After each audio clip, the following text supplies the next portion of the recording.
Muy buenas tardes, estimados participantes. Reciban un cordial saludo en representación de Corporación Biotic. Quien les saluda es el microbiólogo César Pérez, que tendré la oportunidad de poder brindar este curso módulo 3 correspondiente al curso especializado de seguridad e inocuidad en la industria de alimentos y bebidas. Espero sea de bastante utilidad para todos ustedes. Me presento, quienes aún todavía no me conocen. Soy el microbiólogo César Pérez. Soy microbiólogo de profesión, egresado de la Universidad Nacional de Trujillo y actualmente me desempeño como gerente general de Corporación Biotic. Mi carrera, digamos, es centrado en garantizar los más altos estándares de calidad y seguridad en la cadena alimentaria. Bueno, contarles un poco de mi experiencia y trayectoria. Cuento, digamos, con una amplia experiencia multisectorial que respalda mi labor como consultor y capacitador, digamos, en agroindustria, e industria de alimentos. He podido colaborar con empresas líderes del sector, ¿no? Como pueden ahí observar. Además, también optimizando procesos de producción de alimentos procesados y bebidas. En lo que corresponde al tema de gestión ambiental y sanitaria, bueno, cuento con experiencia también en procesos también de compostaje y humus, así como en el control de plagas y el cumplimiento de normativas ante autoridades sanitarias como DIGESA y, digamos, entidades correspondientes a la salud. También mi participación en instituciones públicas y privadas, colaboró, digamos, activamente con instituciones académicas y públicas de prestigio, ¿no? Eh, Fortaleciendo siempre el vínculo entre, digamos, la academia y la industria, ¿verdad? Eh, bueno, como parte también de mi compromiso con la excelencia profesional, lidero el curso de especializaciones, ¿no? En diversas, en esta ocasión, es correspondiente a seguridad e inocuidad en la industria de alimentos y bebidas. Este programa está diseñado, digamos, para formar expertos capaces de poder gestionar sistemas complejos de calidad.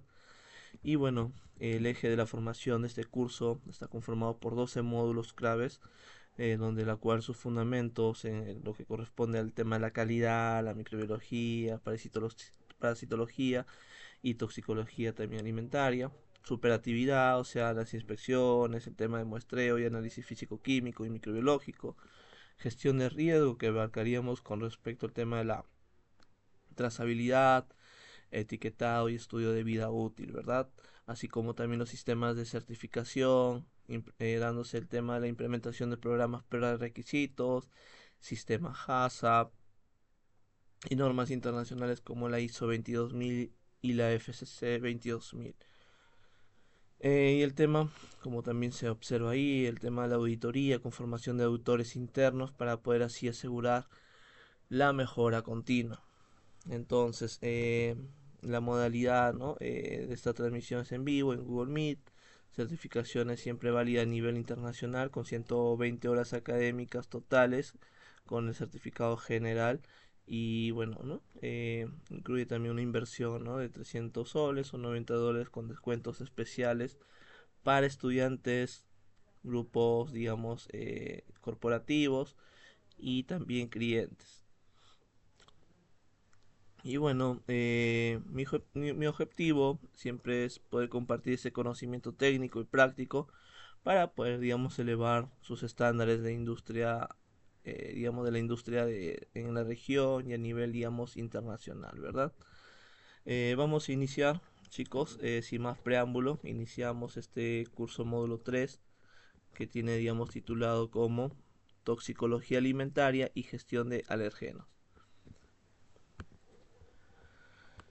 Aquí, digamos, esta diapositiva se centra en los fundamentos de la toxicología, específicamente dentro del marco de, digamos, de lo que corresponde a la toxicología alimentaria y gestión de alergenos, ¿verdad?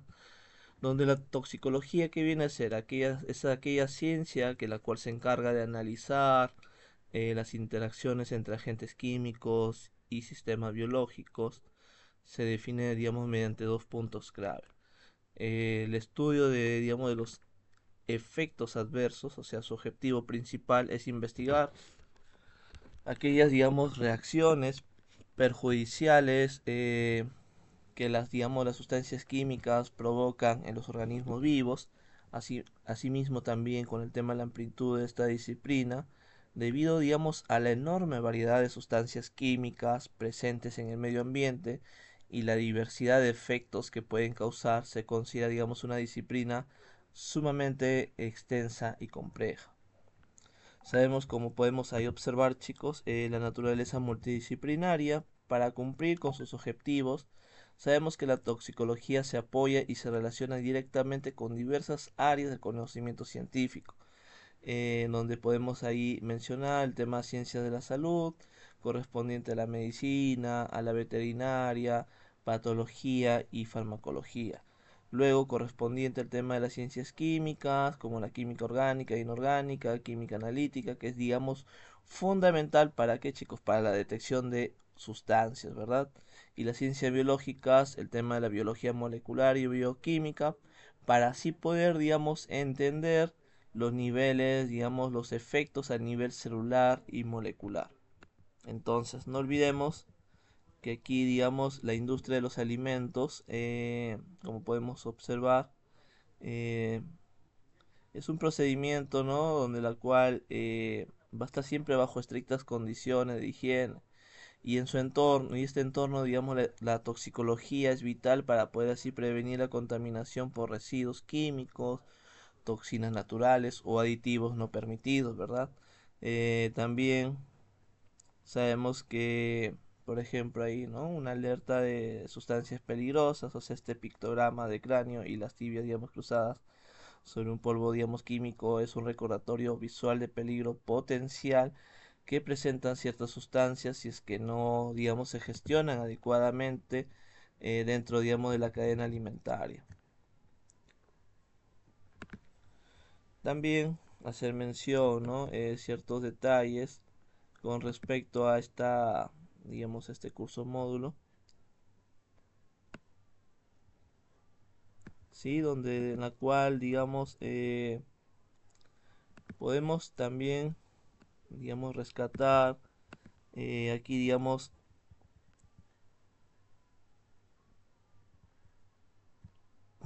aquí las áreas, ¿no? O campos de la toxicología.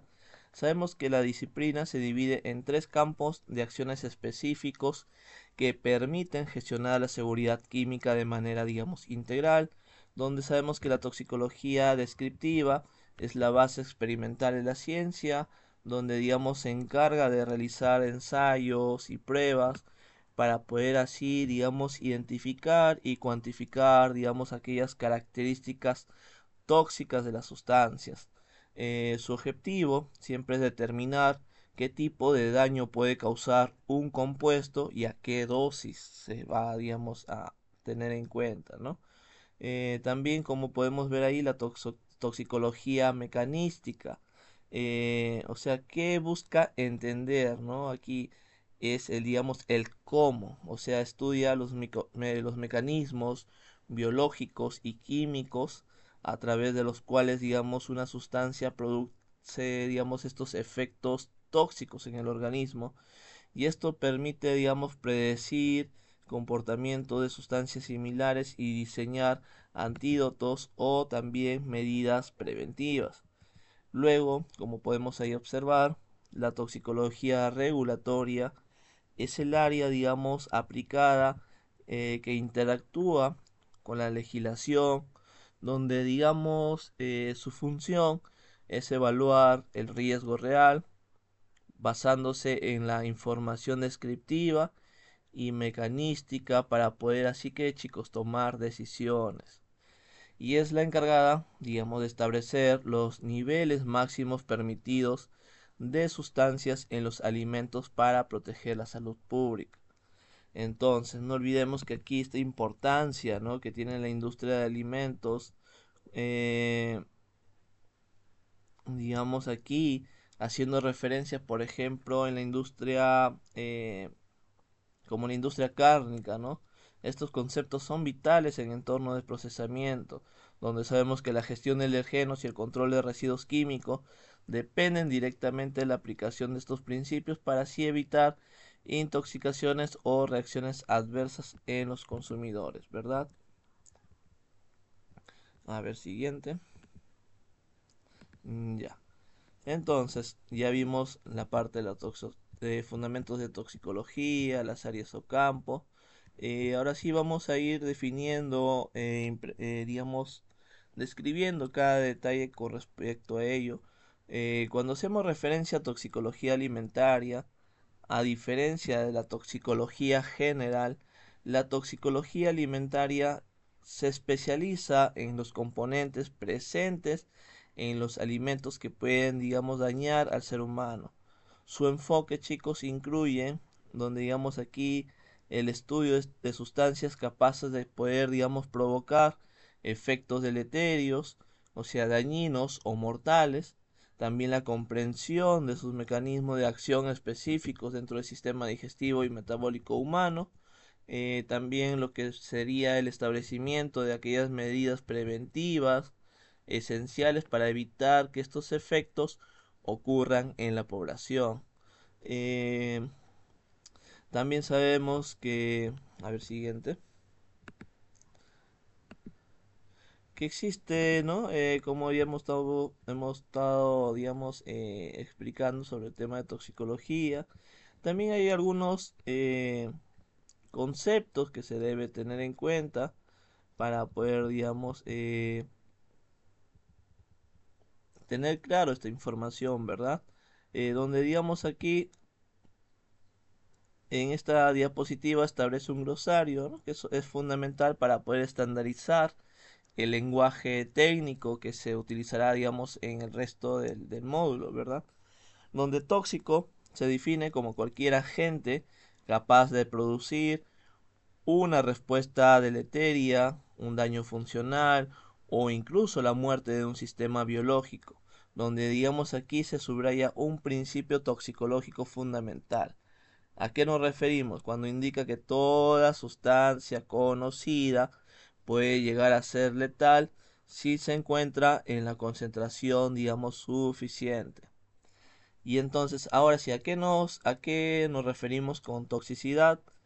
Describe la naturaleza intrínseca de esos factores perjudiciales sobre la salud y define las condiciones precisas necesarias para que se manifiesten. O sea, ¿a qué nos referimos, chicos? Con el tiempo de exposición, la vía, digamos, de ingreso, ¿no? Cuando, digamos, el agente entra en contacto con el organismo. Sabemos que siempre aquí, chicos, debemos conocer, ¿no? Para esto, estas definiciones y así poder, digamos, ir avanzando con este curso, ¿verdad? Ahora sí, a ver, siguiente.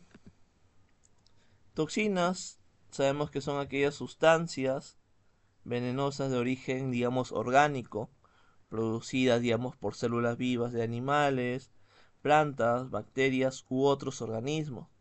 Para, digamos, así enfatizar este origen natural, a menudo, digamos, se les va a denominar también biotoxinas, excluyendo, digamos, de esta definición a las sustancias creadas por procesos sean tanto, digamos, artificiales o sintéticos, ¿verdad?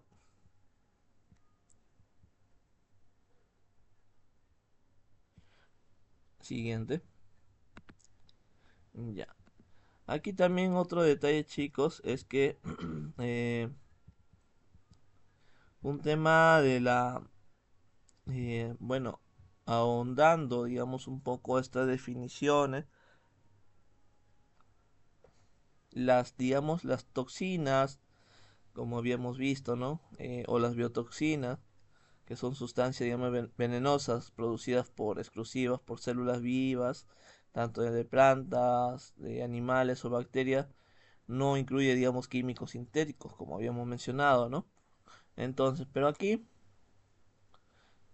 hay un tema, ¿no? De que existen otras sustancias que pueden tener muy baja toxicidad aguda, pero que pueden ser carcinogénicos, mutagénicos o teratogénicos a dosis que no provocan, digamos, toxicidad aguda. O sea, aquí haríamos una correlación a la toxicidad aguda versus aquellos efectos a largo plazo, ¿no? Como mencionamos que algunas sustancias pueden no causar daño de forma, digamos, inmediata, por tener una baja toxicidad aguda, pero pueden ser carcinogénicas, o sea, generar cáncer, mutagénicas que alteran, digamos, el material genético, el ADN, y teratogénicas que cuando, digamos, causan malformaciones, digamos, en el feto, ¿verdad? A eso nos referimos. Luego, cuando hacemos referencia, chicos, a los agentes, digamos, tóxicos, naturales, presentes, digamos, en los alimentos, o sea, esta diapositiva es una introducción fundamental, digamos, de la toxicología alimentaria, ¿no? Eh, que en la cual, digamos, está enfocado específicamente en aquellos peligros que no son añadidos por el hombre, o sea, como el caso de pesticidas o aditivos, sino que ya vienen de fábrica, o sea, en los alimentos, o son generados, digamos, por invasores biológicos, ¿no? Entonces, el título aquí, digamos, nos indica que el enfoque de digamos, es la toxicidad intrínseca, o sea, es un recordatorio importante, chicos, de que natural no siempre es sinónimo de seguro, por si acaso. Estos compuestos se definen, digamos, de dos formas, según ahí la imagen, ¿no? Como compuestos, digamos, intrínsecos, ¿sí? Digamos, aquellas,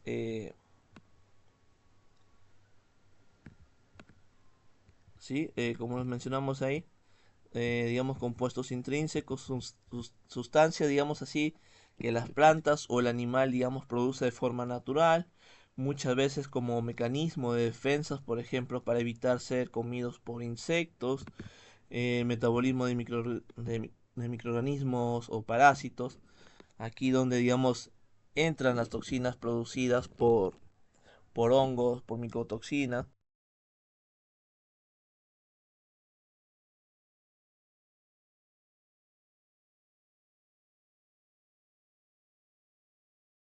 ¿Sí? Donde, digamos, aquí entran las toxinas producidas por hongos, que vienen a ser las micotoxinas, bacterias o parásitos que, digamos, contaminan el alimento y liberan desechos tóxicos mientras viven en él.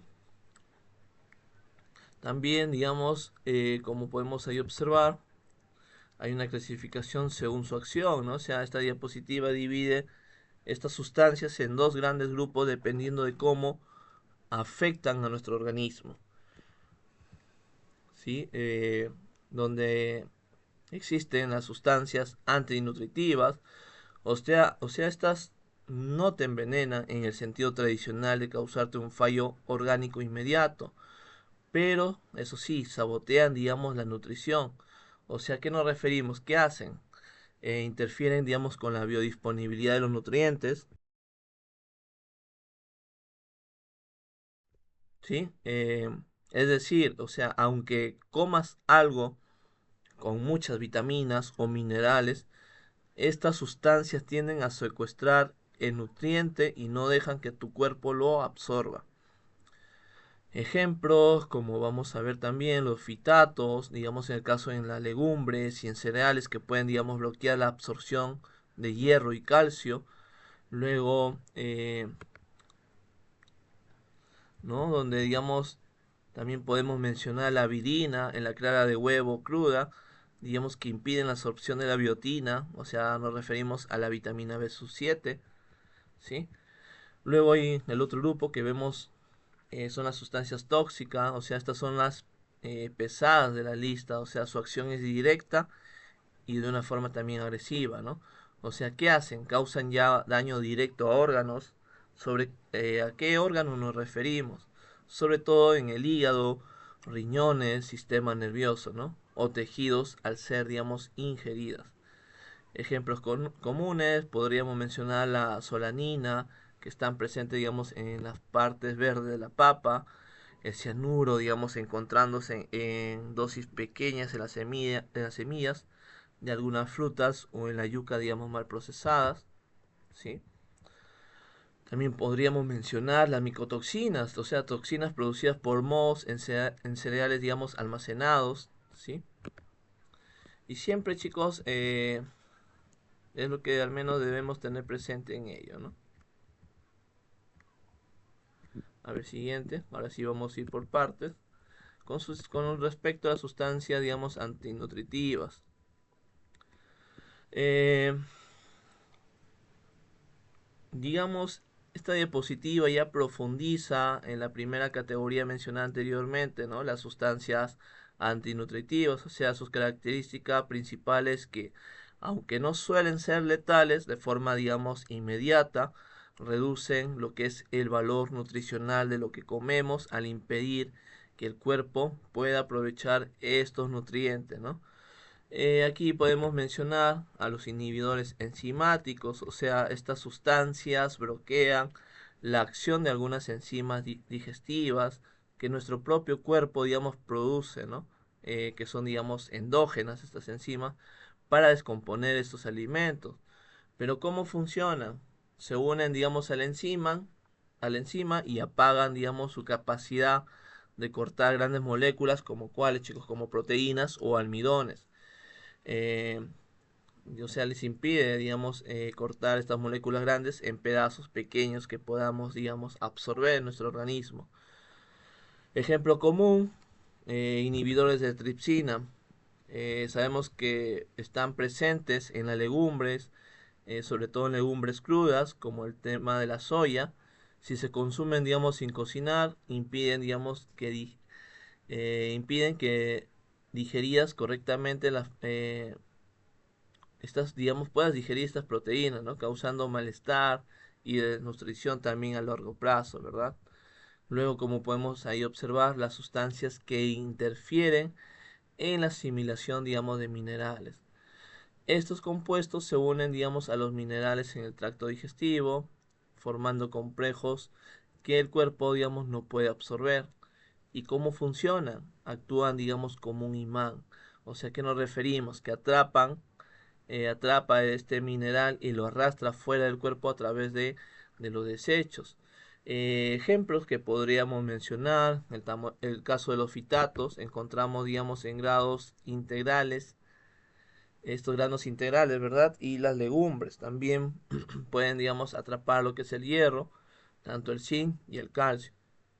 Luego también están los oxalatos, chicos, que pueden estar presentes en espinacas o remolachas y se unen, digamos, al calcio, pudiendo incluso formar estas piedras, ¿no? En los riñones, en personas, digamos, predispuestas. Otro mencionado aquí, como podemos observar, aquellas sustancias, aquellos ¿cómo se llama? Inactivadores de vitaminas, ¿no? O sea, estas sustancias actúan directamente sobre las vitaminas, destruyéndolas o, digamos, haciendo que el cuerpo, digamos, necesite dosis mucho más altas de lo normal para poder funcionar. Entonces, ¿cómo funcionan? Pueden tener una estructura, digamos, química similar a la vitamina y engañar a la célula, ¿no? O simplemente degradar la vitamina antes de que llegue a la sangre.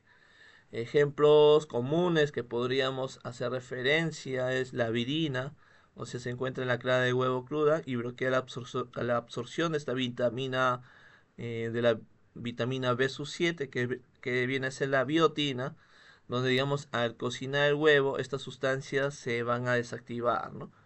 Luego las tiaminasas, que están presentes en algunos pescados crudos, que destruyen, digamos, la vitamina B1. ¿A qué nos referimos la vitamina B1? A la tiamina, ¿verdad? Entonces, chicos, ¿por qué? Aquí, digamos, adelantando un poco, ¿no? ¿Por qué es importante esto en la gestión de alergenos? Aunque el título menciona alergenos, esta parte, digamos, de la clase se enfoca en la inocuidad química natural, digámoslo así, ¿no? Para un profesional siempre en la industria alimentaria, como lo que, digamos, podemos tener en cuenta. Conocer, digamos, estas sustancias, chicos, es vital para poder así validar procesos de cocción, procesos de, digamos, de remojo o fermentación que eliminen estos antinutrientes y aseguren que el producto final sea realmente nutritivo, ¿no? Eso es el objetivo que siempre se debe de llegar, ¿no? Por otra parte, ahora sí, con respecto a ello,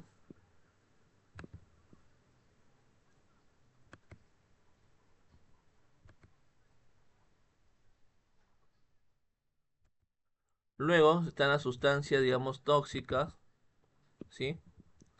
Eh, a diferencia, chicos, de las antinutrientes, estas sustancias causan un daño ya directo y funcional en el organismo.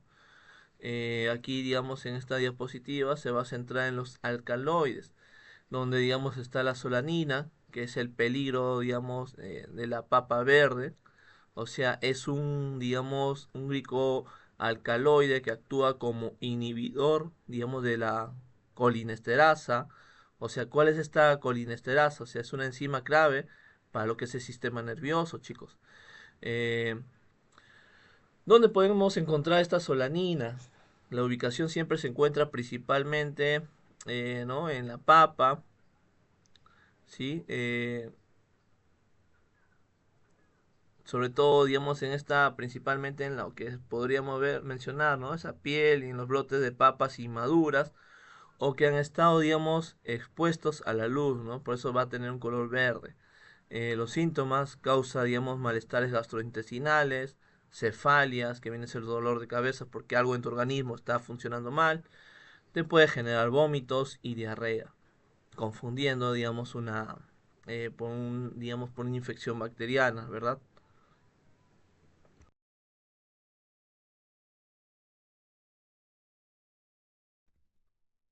También, chicos, un dato crítico, o sea, no se destruye por cocción, eso hay que tener en cuenta. Hervir o freír, digamos, la papa no va a eliminar el riesgo si esta ya es verde, por si acaso. Luego ahí podemos ver las antinas, que son, digamos, estimulantes del sistema nervioso, incluyendo, digamos, la cafeína, que viene a ser el café, que se encuentra en el café.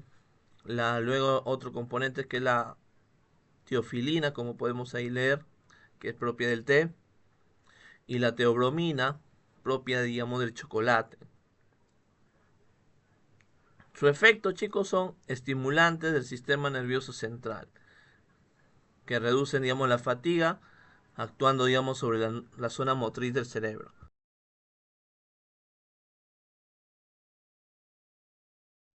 ¿Sí? Donde, digamos, las consecuencias del exceso es que pueden ellos provocar excitación general, falta de sueño y aumento, digamos, de la presión arterial. Por eso hay que tener bastante cuidado, chicos, ¿sí?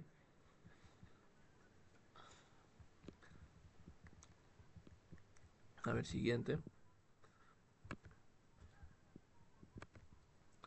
Luego, con respecto al tema de los glucósidos, sí, chicos, con respecto a los glucósidos cianogenéticos, vienen a ser, son fitotoxinas, o sea, toxinas de origen vegetal, muy comunes en la naturaleza. Su alcance, digamos, se conocen unos 25 tipos diferentes presentes en aproximadamente 2000 especies de plantas. Donde, digamos, las fuentes comestibles críticas, ¿no? Como la mandioca, que viene a ser la yuca y el sorgo, ¿no?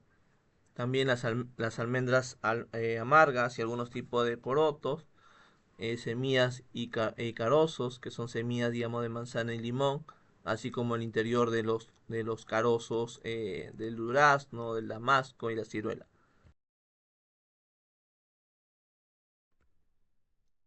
A ver, siguiente. También, chicos, un detallito podríamos mencionar, ¿no? Como eh, no olvidemos, ¿no? Que la solanina no se elimina hirviendo la papa, ¿sí? Eso hay que tener en cuenta. A ver, siguiente. Luego vienen a estar estos componentes, ¿no? Que son los sustancias, digamos, cancerígenas o los cancerígenos, ¿verdad? Donde, digamos, aunque a menudo se asocian con procesos industriales o aditivos en exceso, la naturaleza también, digamos, produce compuestos con potencial cancerígeno, como cuáles, chicos, como podemos ahí observar, el safrol, que está presente en la raíz del sasafrás, así como también en la albahaca y en la nuez moscada, ¿verdad?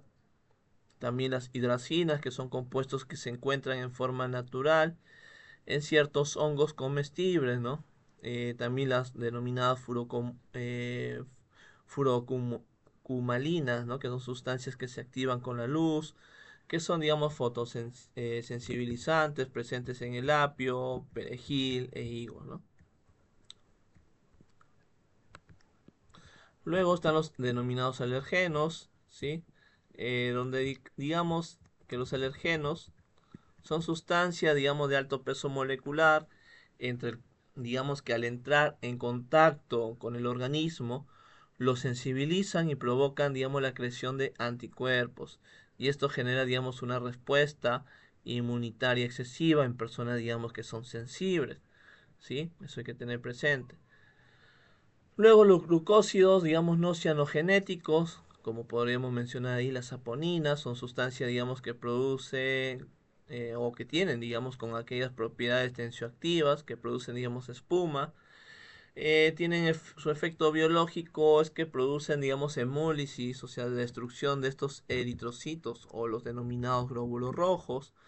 Las fuentes ampliamente, digamos, distribuidas en el reino vegetal, especialmente en donde, chicos, en la soya, ¿sí? Tanto en la quinoa, en la avena, la alfalfa, la remolacha, la espinaca, ¿verdad? A ver, siguiente. Sí. También podemos ver ahí, ¿sí?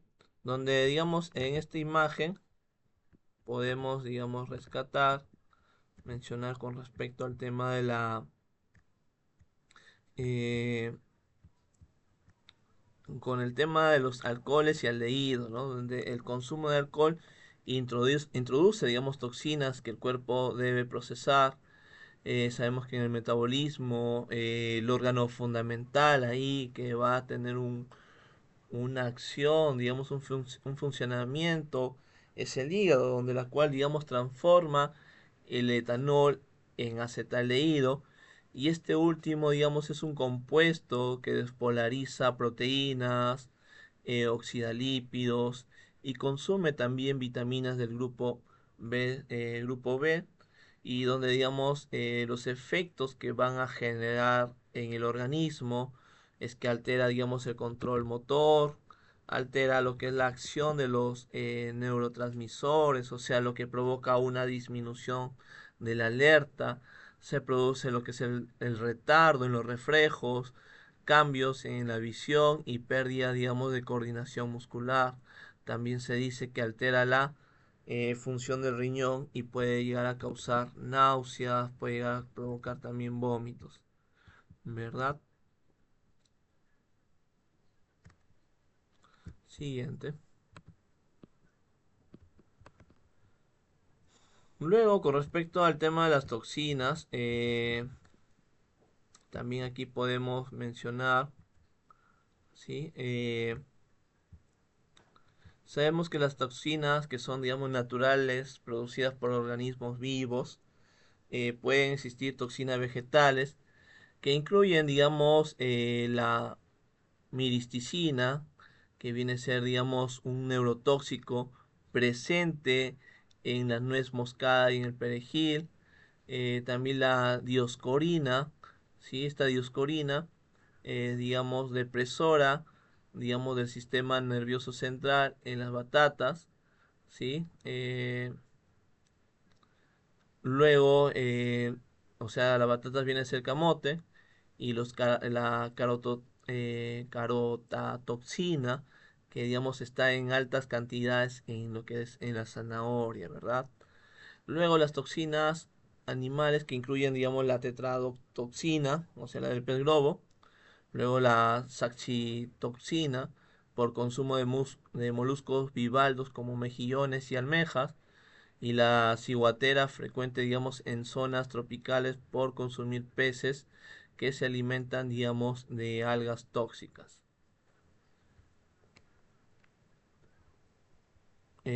También mencionar aquellas toxinas, chicos, toxinas fúngicas y bacterianas, donde sabemos que las fúngicas se destacan digamos aquí las setas tóxicas, como cuáles chicos, como la Amanita muscaris o Amanita también falloides, y también las micotoxinas como las denominadas aflatoxinas, ocratoxinas, la patulina, los tricotecenos y la fumonicina, ¿verdad?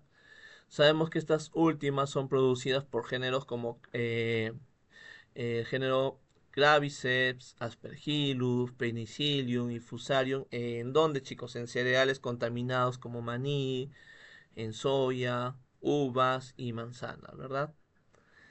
Las bacterianas sabemos que incluyen la toxina botulínica, originada por quién chicos, por Clostridium botulinum. Luego la toxina estafilocóxica, ocasionada por quién chicos, por Staphylococcus aureus. Y las enterotoxinas también por Clostridium perfringens y tanto también y salmonella, ¿verdad? Entonces, estos son datos importantes, ¿no? Correspondiente a esta industria, ¿no? A este tema, ¿verdad? Aquí, chicos, una información, digamos, adicional, ¿no? Para que al menos se tenga en cuenta, ¿no? Con respecto aquí, un diagrama, ¿no? O sea, ver un tema de control de calidad, o sea, ver el tema de la actividad ureásica, donde la cual, digamos, consiste para garantizar, digamos, la seguridad alimentaria, se utilizan métodos de medición como el método de rápido potenciométrico, ¿no? Para poder medir la actividad ureásica, digamos, en la soya, ¿verdad? Eh,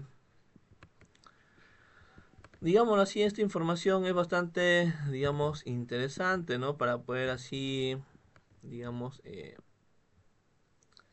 tener en cuenta, ¿no? Con respecto a ello,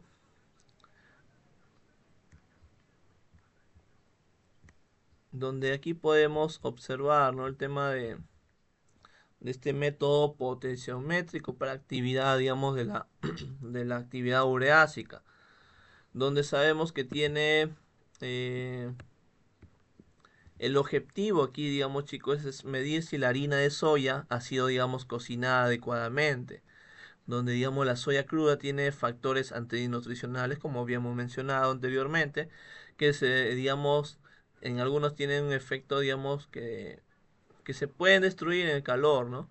Donde, digamos, aquí la enzima ureasa se usa como un indicador. Si hay mucha ureasa, donde sabemos que la soya está cruda, y si no hay nada, es que está sobrecocida, ¿sí? Hay que tener presente, chicos. Aquí el método es un flujograma, digamos, de laboratorio, donde, digamos, se preparan dos tubos A y B con muestra de soya, donde, digamos, el tubo A se le añade urea y el B, digamos, con buffer de fosfato como un control, donde lo cual, digamos, se incuban, estas, digamos, se incuban, ¿sí? En baño María a 30 grados Celsius por 30 minutos. Finalmente, digamos, se mide el pH de ambos tubos, ¿sí? No olvidemos. A ver, siguiente. Ya. Ya. Aquí, chicos, es el cálculo. Aquí, digamos, se calcula el índice de actividad ureásica restando el pH del tubo B al pH, digamos, del tubo A.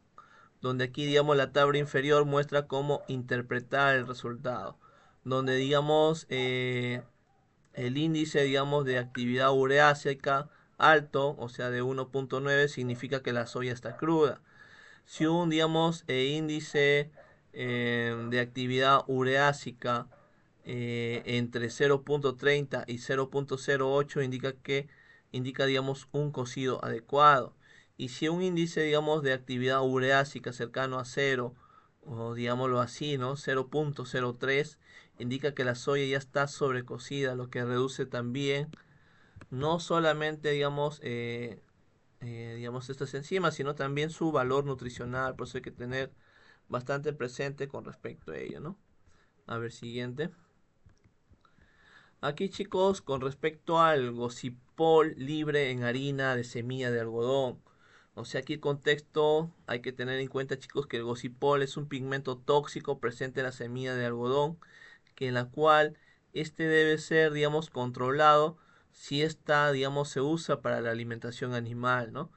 El método aquí, chicos, es que muestra un flujograma complejo de extracción química utilizando, digamos, solventes como acetona acuosa y se divide en dos métodos colorimétricos, donde, digamos, la muestra final reacciona con una anilina para poder desarrollar un color que será, digamos, medido en un espectrofotómetro, siempre, digamos, leyendo la absorbancia a 400 nanómetros, ¿sí? Donde aquí ya en el cálculo, digamos, proporciona las fórmulas matemáticas para convertir la lectura de luz del espectrofotómetro, o sea, la absorbancia, en un porcentaje real, digamos, de cual, expresados, digamos, en porcentaje de, digamos, de gocipol libre en la muestra, usando, digamos, curvas de calibración estándar. Siguiente. Ah, ya. Aquí, chicos, para el tema de la determinación de qué, de los tioglucósidos. O sea, aquí su objetivo, ¿a qué se va a basar, chicos? En analizar la cantidad de estos dioglucósidos, compuestos, digamos, que contienen azufre, que son comunes en plantas crucíferas como repollo o mostaza, y que pueden, digamos, ser bociógenos, ¿no? O tóxicos realmente.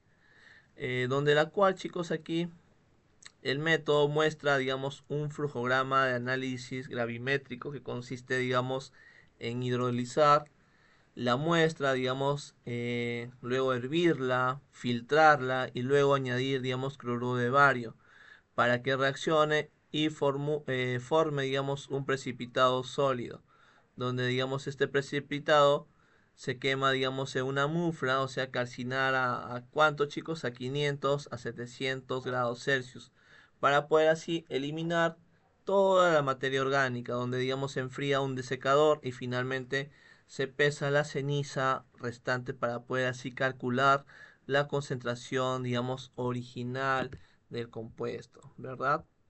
Eh, Siguiente, por favor.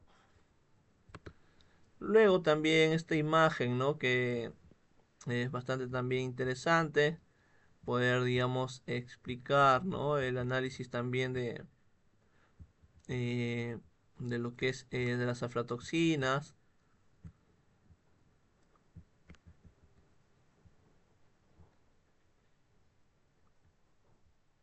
¿sí? Entonces, eh, allá, como les explicaba, chicos, con respecto a este tema,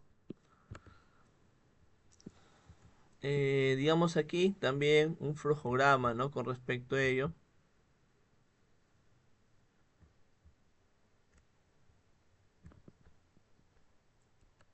A ver, ¿sí? ¿Se observa? Ya.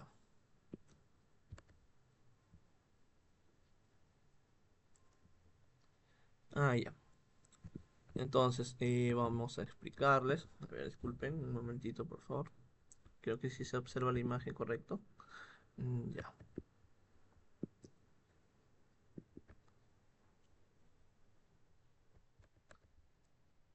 Ya, chicos, entonces aquí creo que sí se deja notar, ¿verdad? Creo que no se notaba, pero ya sí se observa. Ya, como les comentaba,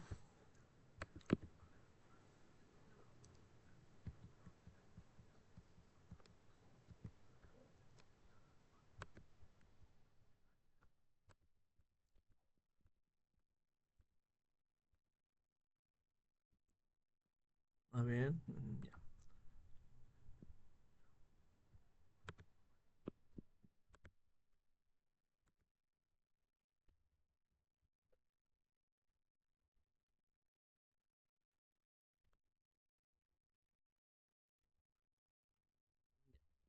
Entonces, chicos, aquí también para el tema de estas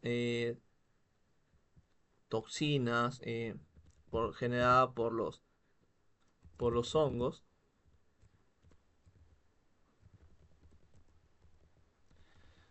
ahí podemos denotar, digamos, un esquema o un flujograma de lo que se sigue, ¿no?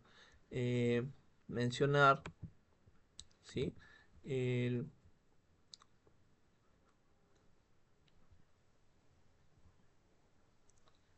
donde digamos aquí esta determinación de las aflatoxinas, o sea, aquí esta imagen detalla el análisis de micotoxinas producidas por estos hongos, sobre todo en el caso del género Aspergillus, ¿sí? Comunes en cereales y frutos secos, ¿sí?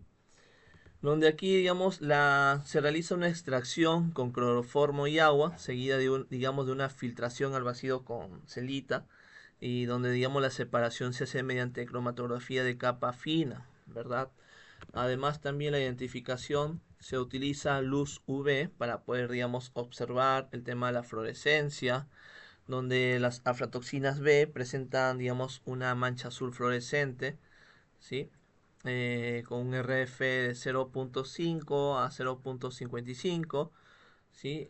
La aflatoxina G presenta fluorescencia verde-azul con un RF, con una referencia de 0.45 a 0.5.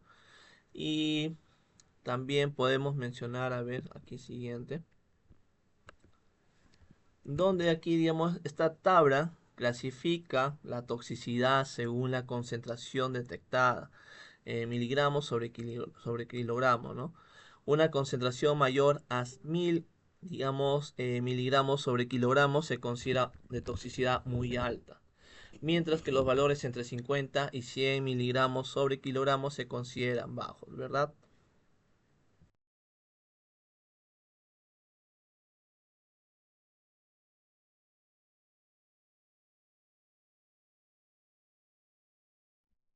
Donde podemos mencionar aquí también, a ver, siguiente, el método, digamos, colorimétrico para mimosina. La mimosina sabemos que es un aminoácido tóxico presente en plantas como la leucaena, ¿verdad? La extracción aquí, chicos, es que se utiliza material seco con, digamos, con el ácido clorhídrico al 0.1 normal, donde también se va a dar un tema de la clarificación, donde se añade, digamos, carbón activado para eliminar pigmentos y se somete a ebullición. Luego sabemos que esto se filtra en crisol y se lava con ácido y agua. Donde, digamos, aquí la determinación se añade cloruro de bario, digamos, para poder así precipitar, digamos, interferencias. Donde, digamos, el resultado final se lee, digamos, en un colorímetro y compara, digamos, contra una curva de calibración estándar para determinar la concentración exacta, ¿verdad? Luego la determinación de ácido cianhídrico. Este protocolo busca medir el cianuro liberado, digamos, por glucósidos cianogénicos, que son, digamos, comunes en lo que es en la yuca o almendras, digamos, amargas. Donde, digamos, la incubación aquí, la muestra se mezcla con una suspensión de almendras que aporta, digamos, la enzima emulsina para liberar, eh, digamos, este compuesto, como podemos ahí observar, ¿sí?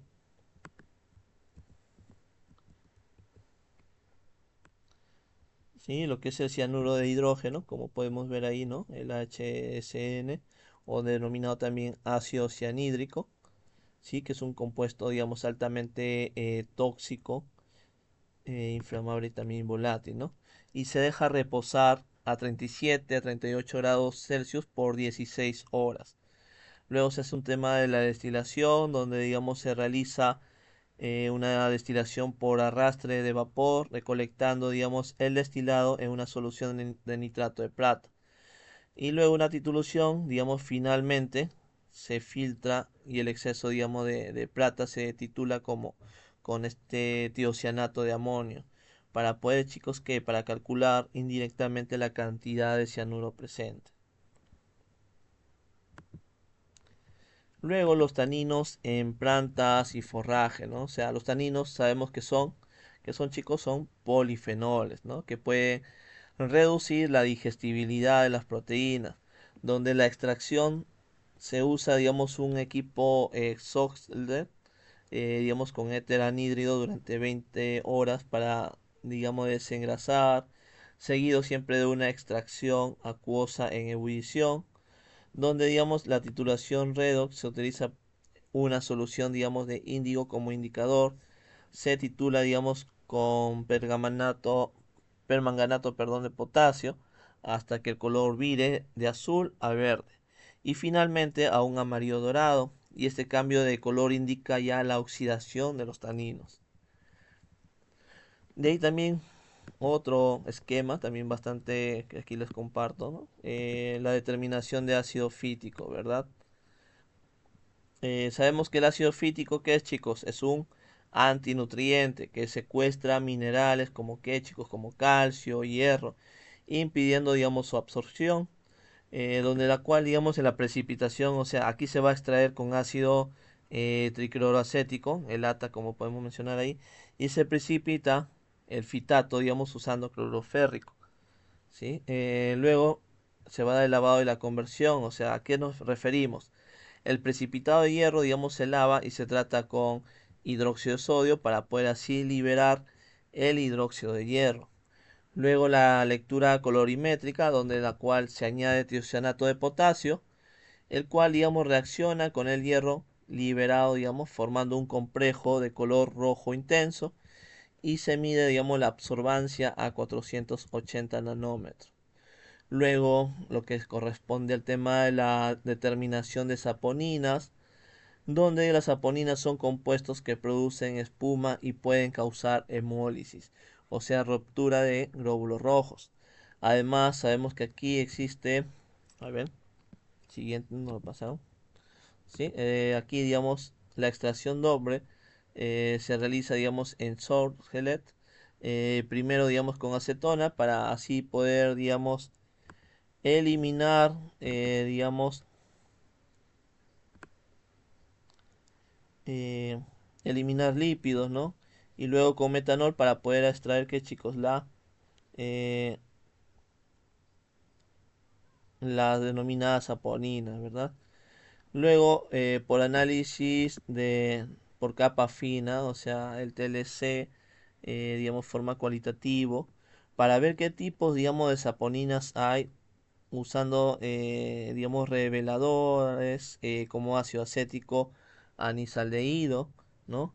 Donde existe esta prueba hemolítica, un método curioso, digamos, que menciona es el uso de una suspensión de eritrocitos.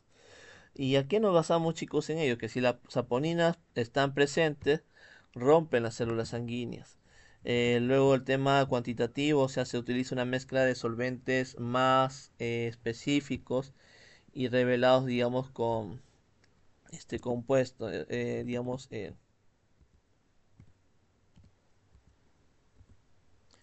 ¿sí?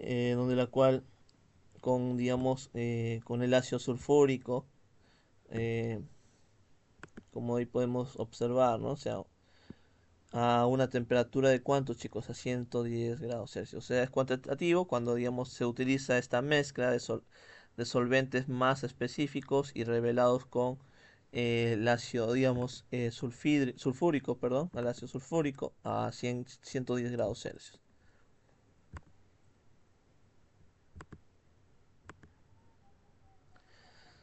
Ahora sí, vamos a ver con respecto ya con más detalle también con estos tipos de toxinas, ¿verdad?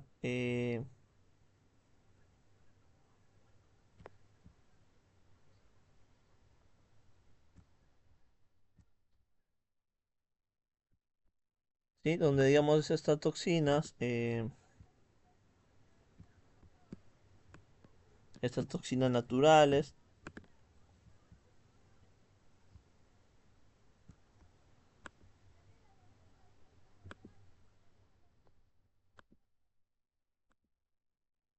¿sí se observa? Ya genial. Estas toxinas naturales, digamos, cómo se producen, ¿no? ¿Cuáles son estos efectos que van a generar, ¿no? Por eso hay que tener también presente con respecto a estos detalles,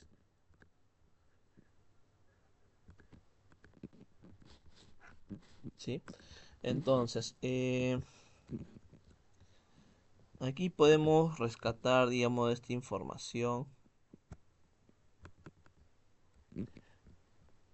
Bueno, aquí podemos leer, ¿no? El tema de de su definición, a qué nos referimos con, digamos, con toxinas naturales, poderles aquí explicar,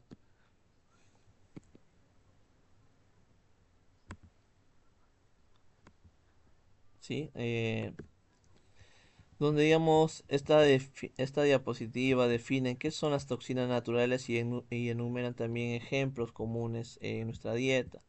O sea, ¿qué definimos con toxinas naturales? Son compuestos tóxicos producidos naturalmente, digamos, por organismos vivos, no, digamos, no son perjudiciales para el organismo que los produce, pero sí para otros cuando, digamos, se ingiere.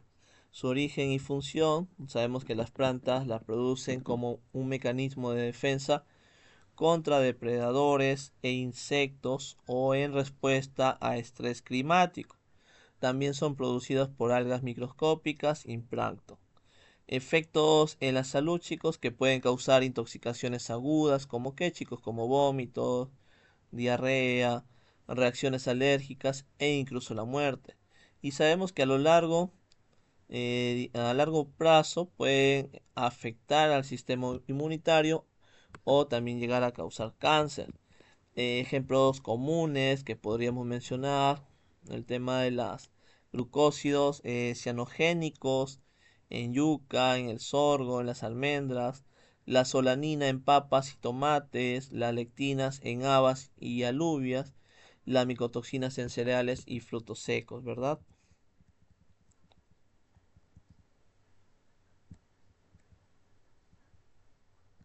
Sí, a ver, siguiente, como habíamos estado mencionando. Sí, acá están los ejemplos comunes, ¿no? De las toxinas naturales, ¿no? Las biotoxinas acuáticas en pescados y mariscos, los glucósidos cianogénicos, también las furocumarinas, ¿no? Zanahoria, perejil, todo eso, y las lecitinas en habas y alubias secas, las micotoxinas como habíamos mencionado, ¿no? Estos frutos, también el mucimol y la muscarina en hongos y setas, los alcaloides de eh, pirolicidina, ¿no? Principalmente en lo que es el té, miel, hierbas aromáticas, especias, cereales y productos cereales, ¿no?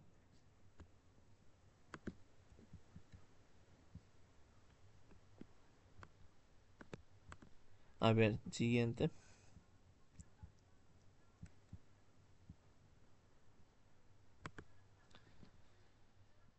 Ya, los riesgos, chicos, asociados a las toxinas, a las micotoxinas o toxinas también.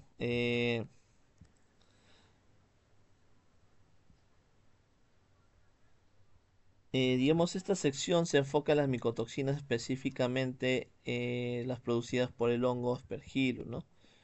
Donde hay una evaluación de riesgo que se presenta aquí, ¿no? Este medidor que clasifica el riesgo asociado a estas toxinas en bajo, medio y alto, ¿sí? También los cultivos vulnerables, o sea, estos cultivos afectados, donde sabemos que el hongo Aspergillus afecta principalmente a cereales como maíz, arroz, semillas oleaginosas como el maní, el girasol, especias como cuáles, chicos, como la cúrcuma, la pimienta, ¿verdad? Y nueces como la almendra, las nueces del Brasil, ¿verdad? El coco también podríamos ahí, ¿no? Mencionar al menos.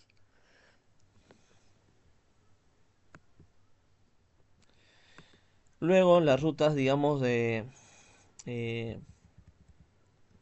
que se generan, ¿no? O sea,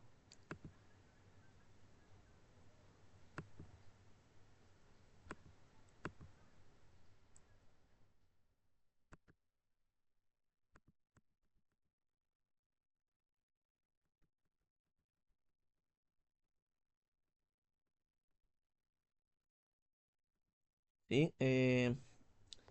A ver, disculpen, no se ve la diapositiva. Ah, ya sí. Ah, ya.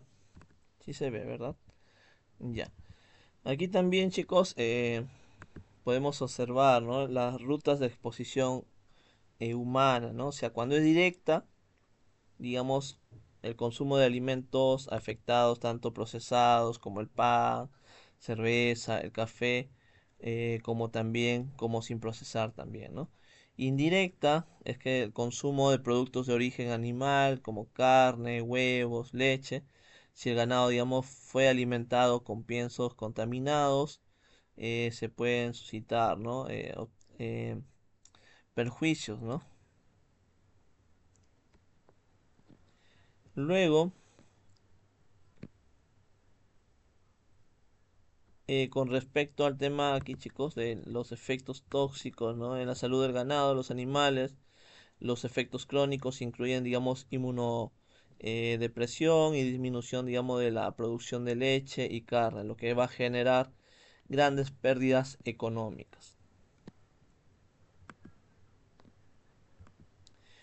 Aquí en esta imagen, chicos, se explican los fundamentos técnicos de cómo una sustancia se vuelve tóxica, ¿no?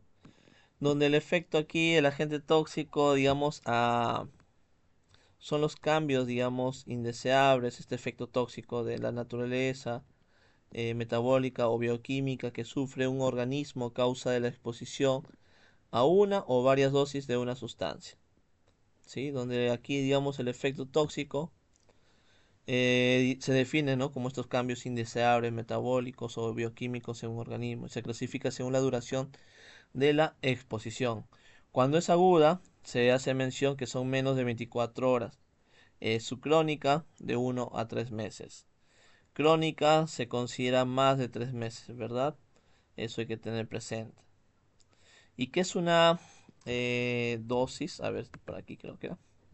Sí, que es una dosis, chicos, es la cantidad de sustancia química que va a ingresar al organismo, donde digamos se utilizan indicadores como el DL5, o sea, la dosis que mata al 50% de la población de prueba, el IDA, como podemos ver ahí, la ingesta diaria admisible, o sea, es la cantidad que se puede, digamos, consumir diariamente sin riesgo, y el LMR, el límite máximo residual, donde es aquella concentración máxima permitida de plaguicidas, ¿no? Que se pueden, digamos, considerar.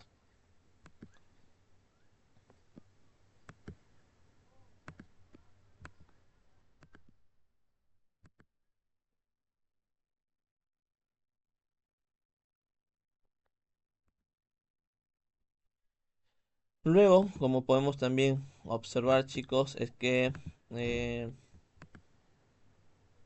también mencionar, ¿no? El tema de la relación dosis-efecto.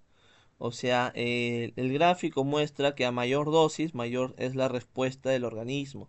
O sea, existe una dosis umbral por debajo de la cual, digamos, no se observan efectos nocivos. ¿Sí? Eso a lo que nos queremos referir. Luego, con respecto a toxinas bacterianas, ¿no? Como podemos, a ver, siguiente mencionar ahí, existe una, digamos, explicación, digamos, de diferentes características, digamos, estas toxinas, ¿no? Que al final perjudican, digamos, generadas por estas bacterias, ¿no?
Creo que se había ido el audio.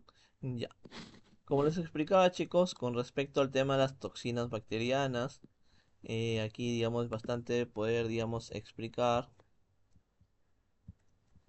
¿sí? Digamos, se centra en las sustancias tóxicas producidas por bacterias bajo condiciones de estrés o competencia, donde, digamos, aquí mencionar Staphylococcus aureus produce las denominadas enterotoxinas, endotoxinas, que vienen a ser los eh, y citotoxina, ¿verdad? Sobre todo en este caso, chicos, produce endotoxinas, ¿no? El tema del caso de Staphylococcus aureus. Sobre Escherichia coli sabemos que destaca eh, la toxina chiga, además de toxinas termolábiles que se destruyen con calor y termoestables que son resistentes al calor, ¿verdad? Luego la Salmonella typhi, al igual que Staphylococcus aureus, produce enterotoxinas, eh, endotoxinas y citotoxinas. También, a ver, siguiente.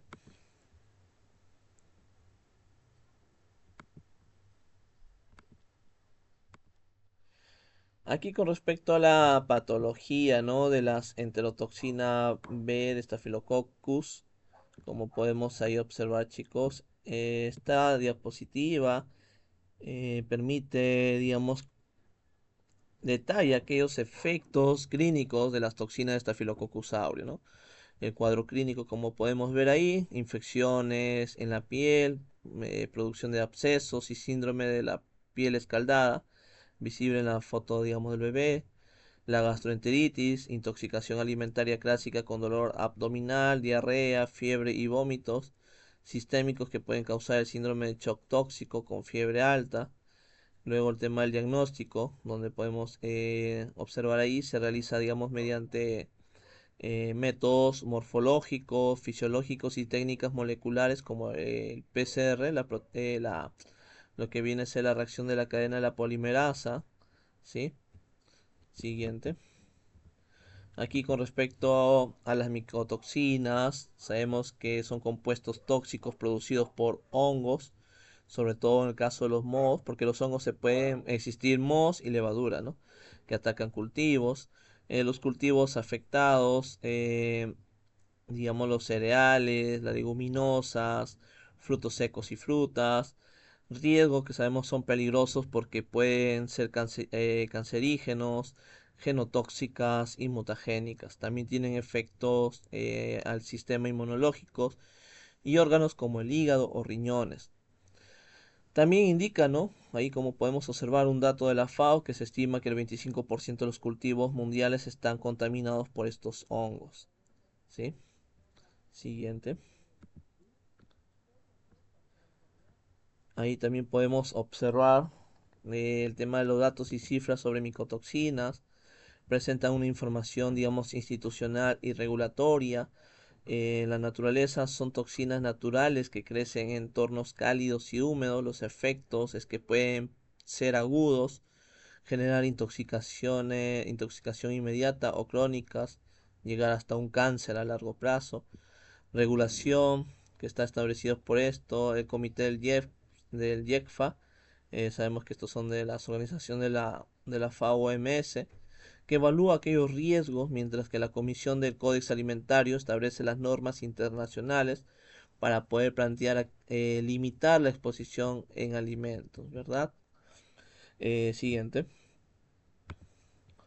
Aquí, chicos, una tabla comparativa de micotoxinas es un resumen técnico, digamos, de las principales micotoxinas que pueden ver, como las aflatoxinas generadas por Aspergillus que afectan, digamos, el hígado. Se encuentran en el maíz, en el cacahuate, que viene a ser el maní, y leche.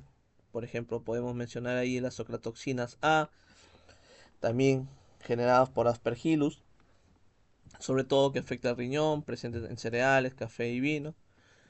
Están las fumonicinas y la cearalenona, generadas por Fusario, que suelen afectar el sistema nervioso y reproductivo, comunes en el maíz y trigo. Y otro mencionado ahí, por ejemplo, la patulina, ¿no? Generada por Penicillium, que causa trastornos gastrointestinales, común en manzanas y zumos. Ahora sí, el siguiente. Ya acá las aflatoxinas, no olvidemos, aquí ya profundiza, digamos, en las toxinas del hongo Aspergillus, indicando, ¿no?, lo que es la toxicidad aguda, donde, digamos, la aflatoxicosis puede ser mortal por lesiones hepáticas graves, la toxicidad crónica, que son potentes, digamos, genotóxicos que dañan el material genético, el ADN, y están directamente relacionados con el cáncer del hígado en humanos.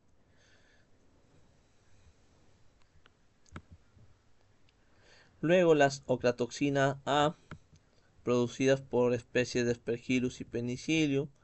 El tema de la formación aquí es que se genera principalmente durante el almacenamiento de los cultivos. El daño principal es que el efecto más notable es el daño renal por nefrotoxicidad y también puede afectar el desarrollo del feto y del sistema inmune, chicos.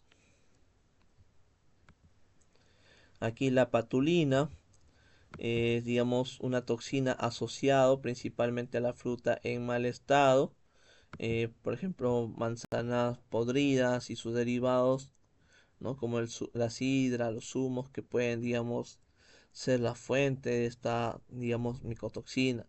Los síntomas que se ocasionan en humanos provocan náuseas, vómitos y trastornos digestivos. También se considera genotóxica, aunque, digamos, su potencial cancerígeno aún está, digamos, en estudio. Luego, a ver, siguiente.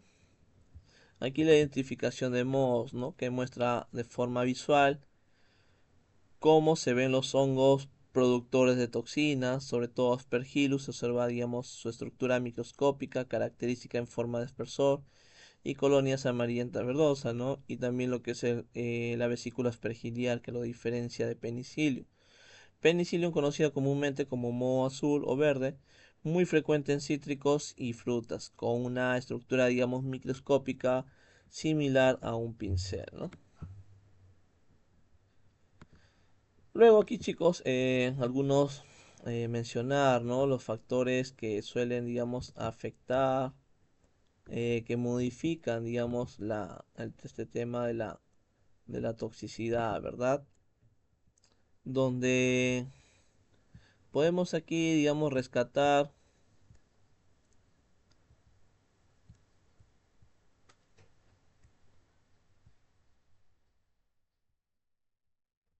digamos, aquí se presenta, digamos, estos factores biológicos y químicos involucrados en la toxicidad, incluyendo la llegada de sustancias al sitio de acción, la concentración, digamos, en el sitio de acción, el tiempo suficiente para provocar la respuesta tóxica y la biotransformación mediante, digamos, el metabolito activo. Señala que estos factores, chicos, dependen de las propiedades físico-químicas de qué, chicos, de la sustancia y de la vía de ingreso al organismo, ¿no? Tanto puede ser respiratoria, digestiva o cutánea.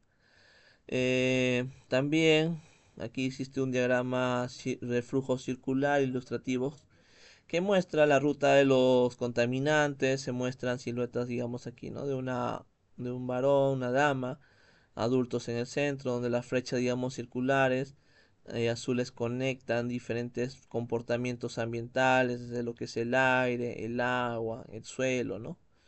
Desde el, digamos, lo que es el suelo, una flecha naranja se extiende, ¿no?, hacia un grupo de alimentos, carnes y verduras, donde, digamos, otra flecha también de alimentos apunta hacia lo que es las figuras humanas, indicando la ingesta por la vía de exposición, ¿verdad? Entonces aquí sabemos que las toxinas, al cómo, el porqué de su toxicidad, ¿no? O sea, explica estos factores técnicos. Siguiente. Aquí, chicos, existe esta, digamos, esta norma general de códex alimentarios para los contaminantes y las toxinas presentes en los alimentos y piensos. El códex está en 199 de 1995. Donde aquí, digamos, el texto explica que la norma contiene principios recomendados por el Códex Alimentarius para contaminantes y toxinas en alimentos y piensos. indica niveles máximos y plenos, digamos, y perdón, estos planes también de muestreos para sustancias tóxicas naturales recomendadas por la Comisión del Códex para el Comercio Internacional. Menciona también que la norma cubre niveles máximos cuando el contaminante puede transferirse al alimento de origen animal y puede ser pertinente para la salud pública, ¿verdad? Eh, Conclusión aquí, chicos, es que el Codex Alimentario es el, digamos, principal organismo internacional de normalización de alimentos, ¿no? Que presenta la norma general que rige los contaminantes, ¿no? Eso hay que tener presente. Aquí también una información bastante útil, ¿no? Con respecto al tema de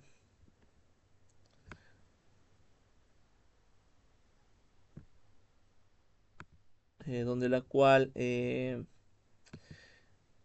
presenta, digamos, una tabla de datos oficiales del Códex Alimentario, donde la tabla contiene columnas para producto código, nombre, nivel de miligramos sobre kilogramos, sufijo aquí del tipo, referencia y notas observaciones para el códex. Detalles aquí en la tabla, chicos, que la tabla enumera límites específicos para aflatoxinas en alimentos como maní o denominados cacahuates, las almendras, los pistachos y avellanas. Incluye códigos de producto y niveles, digamos, máximo, ¿no?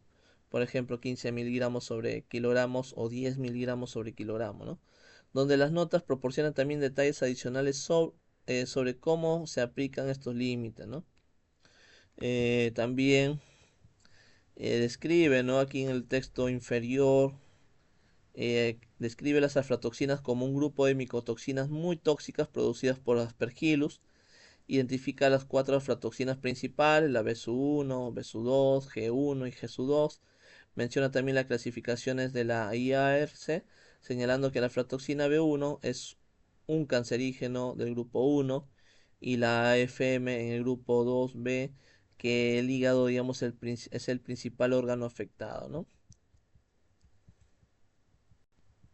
Siguiente.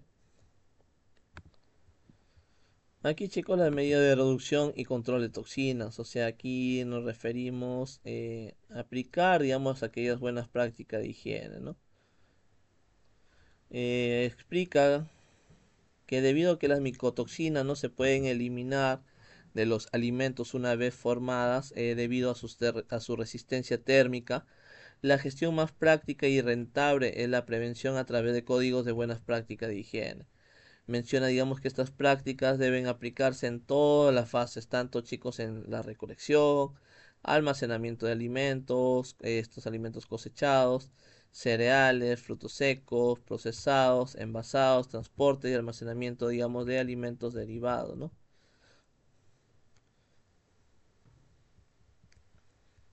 Siguiente.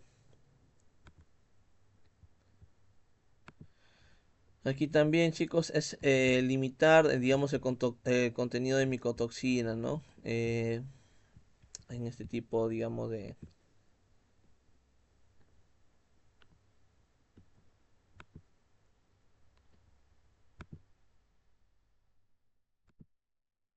Ya.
Les explicaba aquí el tema de la limitación de micotoxinas. O sea, aquí se centra en la seguridad química relacionada a los hongos.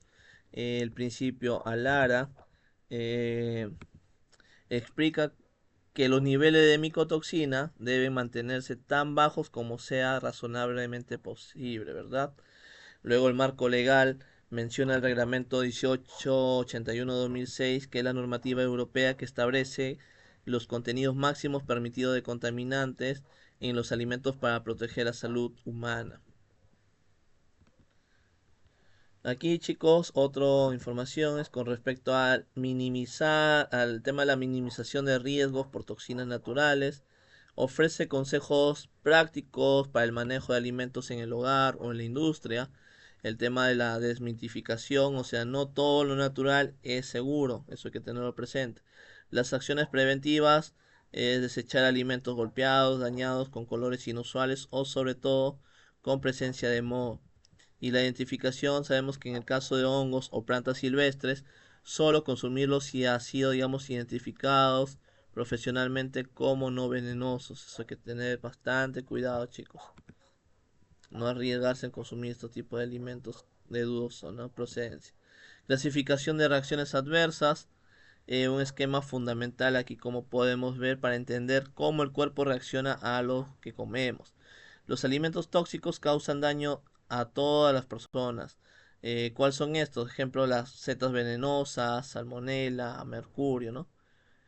Los alimentos no tóxicos solo afectan a personas susceptibles, donde la cual se divide en alergias mediadas por el sistema inmune, por ejemplo, de leche, huevo, frutos secos. Intolerancias: no interviene el sistema inmune en forma directa, por ejemplo, la lactosa, el gluten, ¿sí? Luego aquí, chicos, con el tema de la intolerancia alimentaria, o sea, define las intolerancias como reacciones provocadas por la incapacidad del organismo para digerir ciertas sustancias. Las causas comunes: la lactosa, fructosa, gluten, sorbitol, la histamina y los salicilatos, ¿verdad? Síntomas que pueden ocasionar principalmente gastrointestinales, ¿no?, como náuseas, diarrea, dolor abdominal, donde también sabemos que sus efectos pueden ser crónicos y tardar tiempo en manifestarse, ¿verdad? Siguiente. Con respecto a los alergenos, explica que un alergeno es una sustancia que induce una reacción de hipersensibilidad en personas que ya han estado en contacto previo con ellos. Las fuentes aquí, chicos, no solo son alimentarias como el maní, sino también ambientales, como el caso de polen, picaduras, y por medicamentos como penicilina, ¿verdad? Aquí también un esquema bastante interesante que les comparto, chicos. Esta es una guía visual sobre las diferencias en el etiquetado obligatorio que se debe tener en cuenta. Por ejemplo, en lo que es la FDA, que se reconoce a 9 alergenos principales, donde la cual se añadió el sésamo recientemente, o sea que viene a ser el anjonjolí, ¿verdad? ¿Sí? Aquí en Perú, como lo denominan. El coco se clasifica como fruto seco también, por si acaso, está dentro de la Unión Europea, según el reglamento las 1169-2011. Es más amplia, chicos, porque aquí incluye el apio, la mostaza,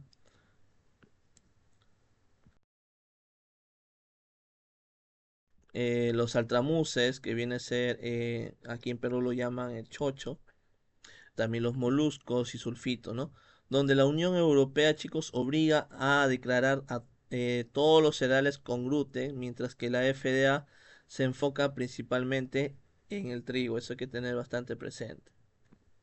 Siguiente. Ahora, si la respuesta inmune, chicos, aquí, digamos, la alergia alimentaria, la reacción a una proteína alimentaria, huevos, que puede ser, ¿no?, el pescado, los mariscos, las nueces, el maní o el trigo, ¿sí?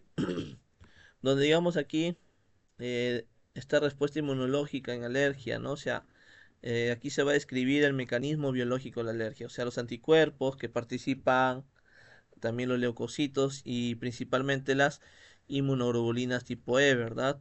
El proceso aquí es que el alergeno entra al organismo, los IgE, los anticuerpos o las denominadas inmunoglobulinas C, lo reconocen, se libera histamina y esa liberación es la responsable de los síntomas físicos como erupciones, estornudos que se generan, ¿no? Por cuadro de alergia. Luego de ello, como podemos también ver aquí, a ver, ¿sí? Los tipos de alergia, ¿verdad? Clasifica las alergias según su mecanismo.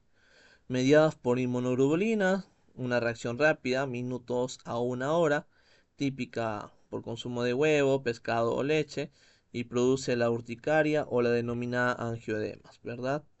Las no mediadas por inmunoglobulinas E, sino por inmunoglobulina G, donde aquí los síntomas son lentos y prolongados, como la, digamos, enterocolitis alérgica por leche, por consumo de leche de vaca, ¿verdad? Y la mixta, cuando es una combinación de ambas, como el caso de la dermatitis atópica. Luego podemos aquí observar el tema de la sintomatología de las alergias.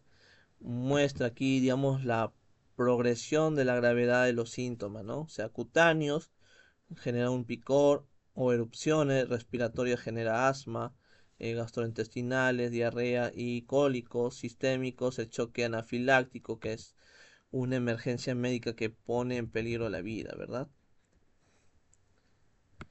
Y por último, bueno, aquí con respecto a ello, podemos ver que esta tabla, digamos, las proteínas alérgicas específicas, esta tabla técnica identifica las proteínas exactas dentro de cada alimento que causan la reacción, ¿no? Por ejemplo, la leche de vaca, caseína, la betaglobulina, el huevo, el ovo mucoide, ¿no? El GALD y luego también está la ovalbumina, en el pescado las parvoalbúminas, los crustáceos las tropomiosinas, las leguminosas, ¿no? Como el maní, la globulina que generan, ¿no? Eh, en los cereales las gluteninas y las gluteínas que se generan. Luego, acá también un dato bastante interesante, ya no que se genera según cada, digamos, tipo de alimento. Como podemos ver ahí, la alergia a la leche, esta diapositiva sirve ya como, digamos, explicar este tema crucial, ¿no? En la gestión de alergenos. Aquí, digamos, define, ¿no? Esta alergia a la leche de vaca, el APLV, como la alergia alimentaria más común en lactantes y niños pequeños, afectando, digamos, a entre lo que es 2 y el 5% de la población infantil, donde el mecanismo explica que es una reacción exagerada del sistema inmunitario ante una o más proteínas de la leche de vaca. Eh, sí, donde digamos aquí también otro detalle, a ver, siguiente. Aquí también, chicos, con respecto al tema de...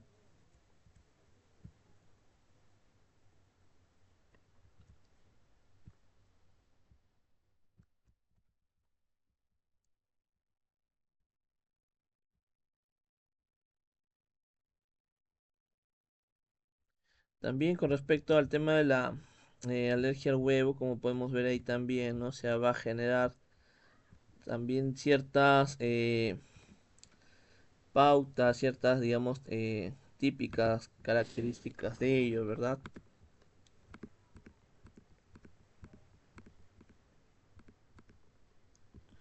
Entonces, aquí como podemos entender, digamos, en esta información, que también es crucial, ¿no? Así como hemos visto en el tema de la intolerancia, ¿no? El tema de lo que es complicaciones que se generan por alergias, digamos, por el huevo, aquí perdón, por la leche, aquí vamos a ver también lo que se genera por, digamos, alergias por el huevo, ¿no?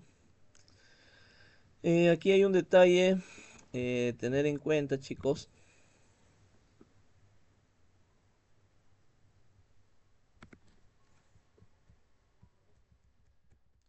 donde digamos aquí se define la alergia, ¿no?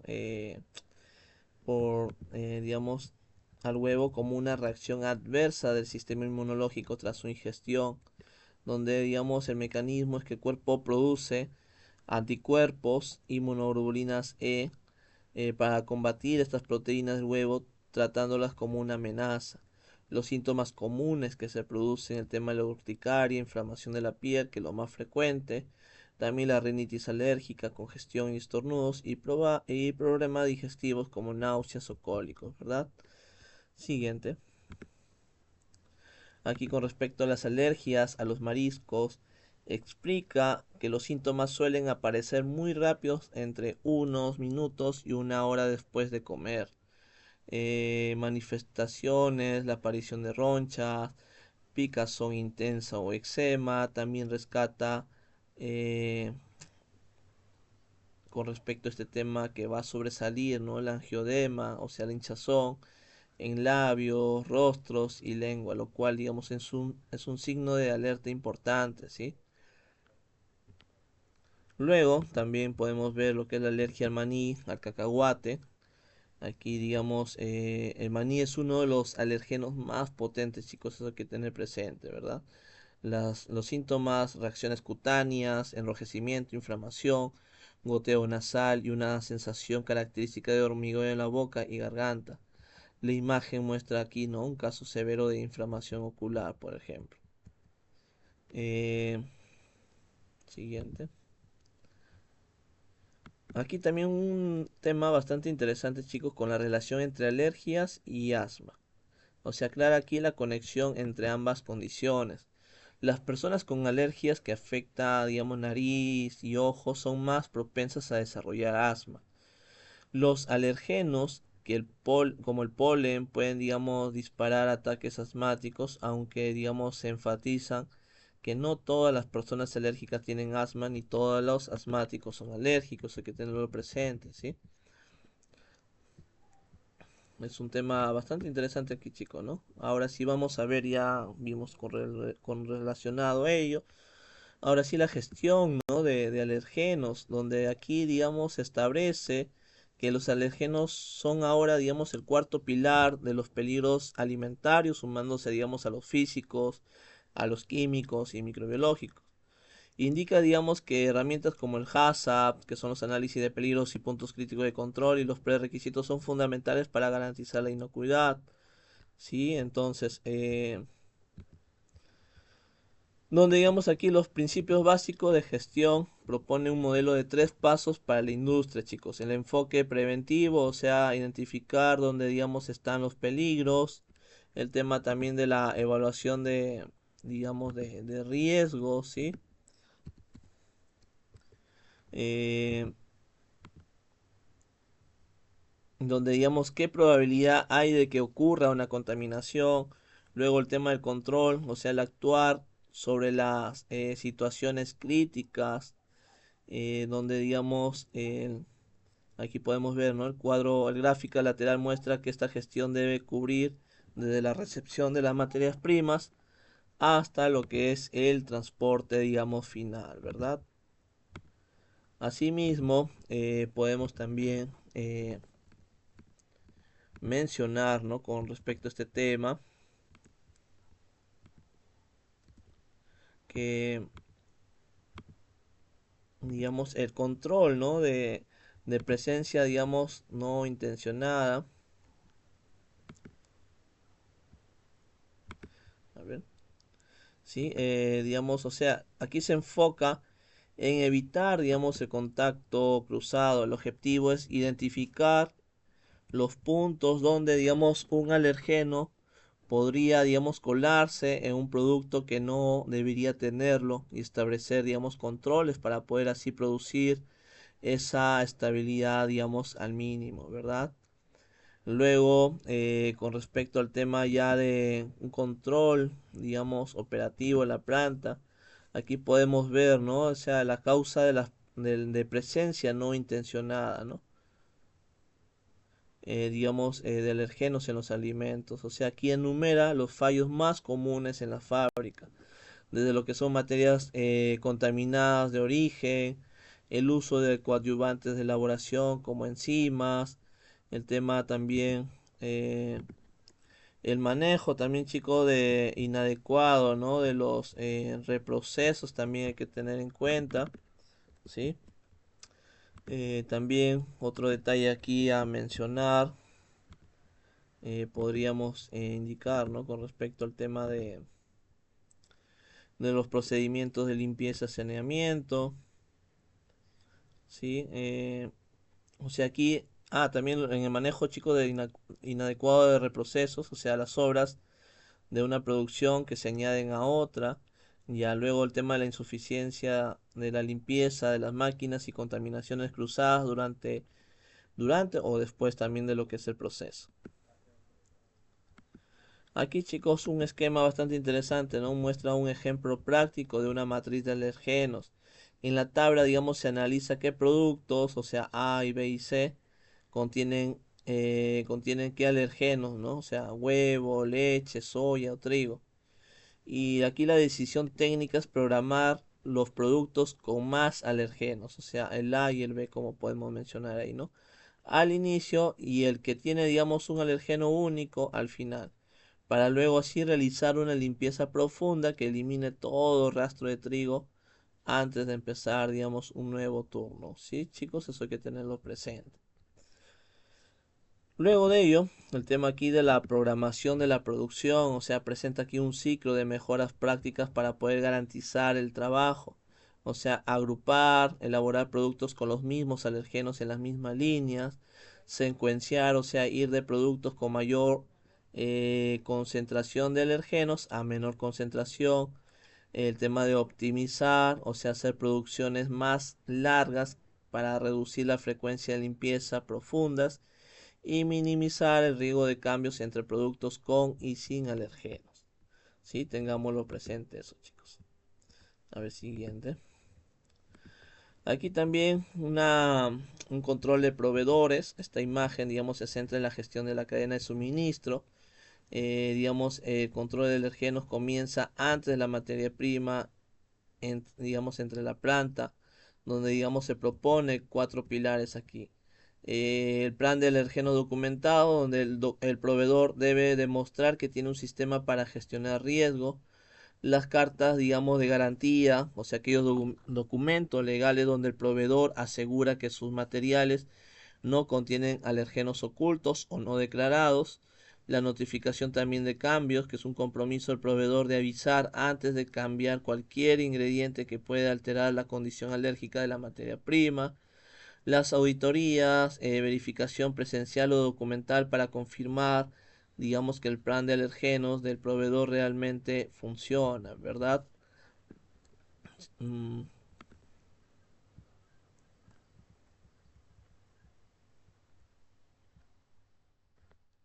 sí, a ver, perdón, esta era la información del control de proveedores, ¿sí, chicos? Hay que tener en cuenta, ¿no? Luego, a ver, creo que se ve muy bien la diapositiva. Aquí, chicos, como podemos también observar la imagen, ¿sí? Este dato, que es la verificación del POES. Aquí se muestra, digamos, un registro de monitoreo de limpieza, los POES, que son procedimientos operativos estandarizados de saneamiento, que son, digamos, críticos para eliminar residuos de alergenos entre lotes de producción, donde podemos ver la gestión de turnos, que explica la lógica de producción, por ejemplo, correr productos sin alergenos, productos A y B al inicio, y dejar al producto, digamos, con alergenos como producto C, el trigo, al final. ¿Sí? Donde, digamos, la limpieza profunda indica que después de procesar alergenos es obligatorio una limpieza completa para resetear la línea, ¿verdad?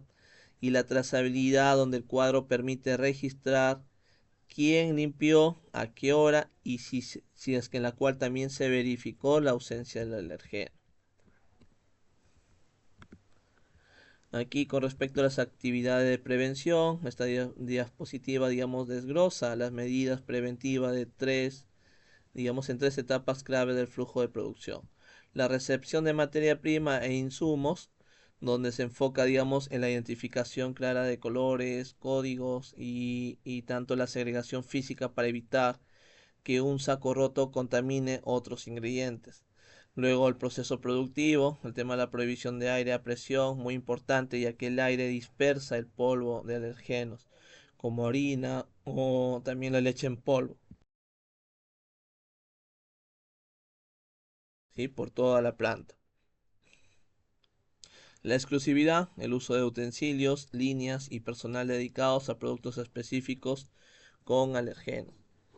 Luego el almacenamiento de productos terminado, asegurar, digamos, que el producto final esté sellado y que existan protocolos ante posibles derrames.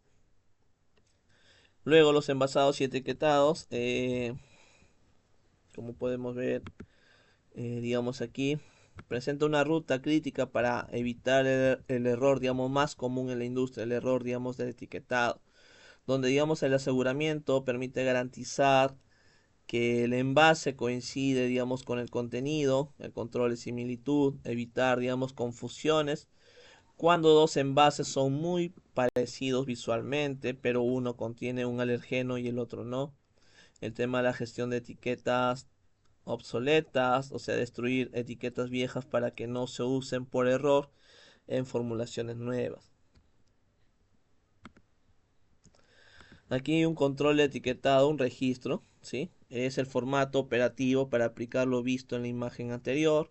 La declaración obligatoria, o sea, refuerza la norma de que todo el producto final debe declarar los alergenos presentes y la verificación en línea, o sea que el operador debe marcar físicamente si la etiqueta explicada es la correcta para lo que es el lote en curso. Y es el último filtro, chicos, de seguridad antes de que el alimento llegue a lo que es el mercado, ¿sí? Entonces, y acá como lo habíamos mencionado, ¿no? El tema del control de proveedores, donde aquí la gestión de la cadena de suministro eh, se va a centrar en ello, ¿no? Y existe el tema de control de los de alergenos, que en la cual inicia antes de que esta materia prima entre ya a planta, ¿no? Y se propone cuatro pilares o cuatro puntos a considerar, lo que es el plan de alergeno documentado, las cartas de garantía, la notificación de cambios y las auditorías, ¿verdad? Bueno, a ver, eso sería creo todo por el día de hoy con respecto a este módulo 3. Espero haya sido, chicos, de bastante utilidad para ustedes este, digamos, curso bastante, digamos, interesante.